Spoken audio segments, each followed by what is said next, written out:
Alors les choix graphiques président pour un dessinateur au souci de la narration.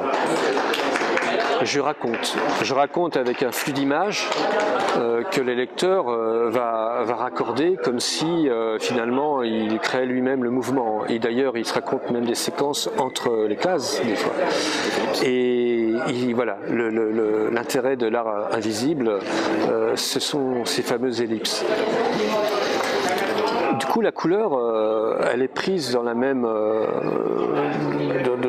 dans le même mouvement, à essayer de rendre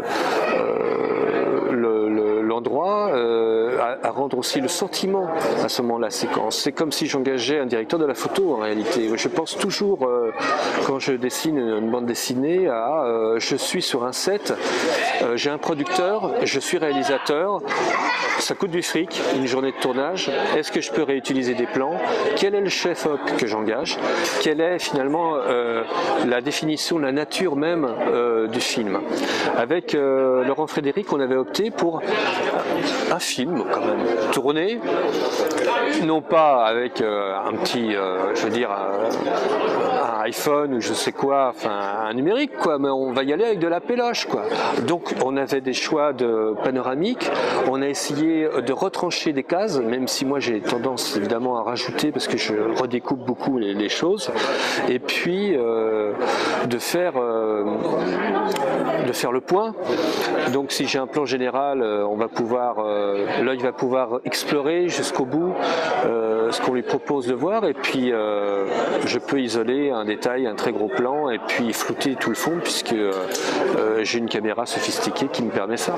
Et je rajoute évidemment cette direction qu'on appelle la direction de lecteur. Dans notre métier, en fait, on dirige la lecture des gens avec la taille des cases, par exemple. Dès qu'il y a une scène d'action, on peut mettre un flux de cases assez nombreux pour que l'action s'accélère. Par contre, dès qu'on grandit la case et puis qu'on la rend plus décorative, insensiblement, on scotche un peu l'œil du lecteur et il donne un petit temps supplémentaire. Il rallonge subjectivement son temps de lecture et il a l'impression d'une pause. Donc ce rythme-là, on peut l'insuffler quand on utilise un petit peu ces ficelles. Il y a d'autres manières de s'y prendre, mais moi j'essaie de découper en vue de faire éprouver au lecteur cette sorte de rythme.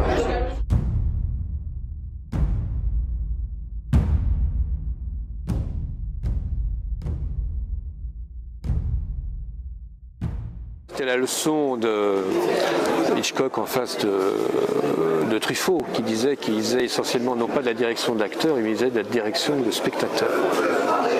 Et j'ai trouvé ça non seulement pertinent, mais c'est comme si le mec définissait vraiment l'essence de son métier. Le type raconte des histoires de genre, suspense. Nous, on est dans une histoire de genre aussi. Donc il faut donner ça au lecteur. Il y aura des péripéties, il y a une proposition d'identification jusqu'à un certain endroit.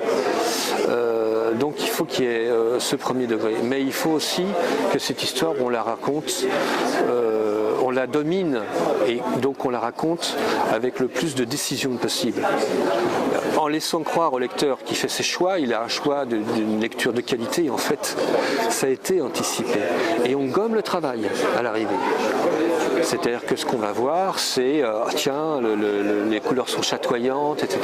Alors que le passage d'une révélation que peut avoir Louis quand il est adossé contre un arbre et puis avec ce soleil qui passe à travers les feuillages, et puis 2 cases après il se retrouve dans une forêt de conifères, une forêt de pins qui s'assombrit, qui devient glauque.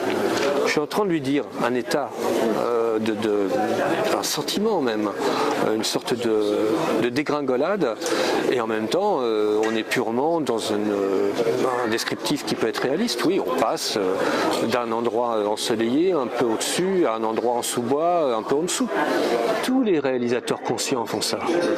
Ils choisissent pas. Il y a un art, il y a un génie du lieu.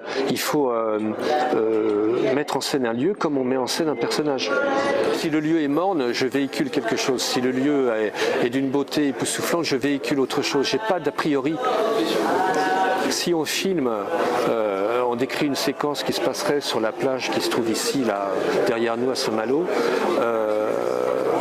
on dit quelque chose.